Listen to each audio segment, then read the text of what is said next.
Every day we recharge our phones, but we forget to recharge ourselves. Let's just say we slept well the night before, which means we start our day with 100% charge. When we wake up in the morning, we roll over and 80% of us check our smartphones before we brush our teeth.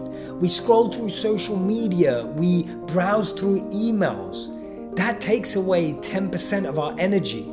Let's say we now have 90% charge left. We then commute to work. We spend our day in the office, in meetings, interacting with colleagues, finishing off projects and assignments. We now have 40% charge left. On the way home, we commute through traffic or on the train, and that takes away another, let's say 10%. We now have 30% charge left.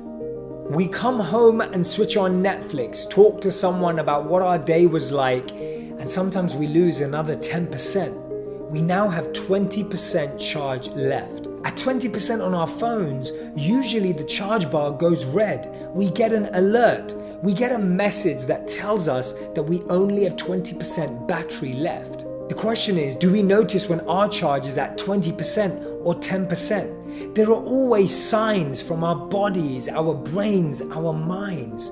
But are we tuned in?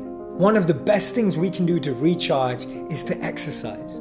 The hardest part of any workout is actually the 15 minutes leading up to it. We come up with 15 reasons why we don't want to sweat, and we change our mind 15 different times. CNN reports that when you work out, your brain creates more serotonin, which sends messages to your nervous system of happiness and well-being. Working out for 30 to 40 minutes every day can recharge our battery by 20%. Meditation is an incredible way to recharge our batteries.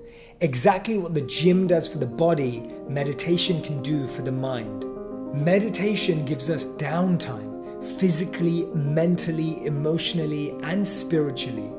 Meditation also directly impacts your entire nervous system by reducing your body's productions of stress-related chemicals such as cortisol. Meditation is a great way to recharge and can take you back up 20%. We've all heard about incredible morning routines, but the one thing that can make a huge difference to your recharge is your evening routine. 35% of us are not getting the recommended 7 hours of sleep per night. Remember, every body and mind is different.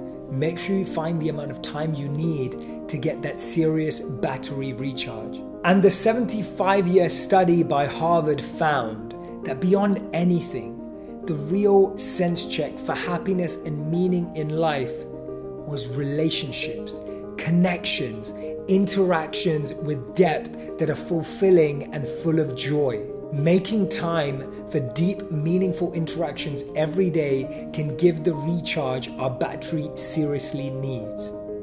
What if we've recharged ourselves as much as we recharge our phones? Because if we don't, we'll end up like one of our phones in the bottom of some drawer in our home.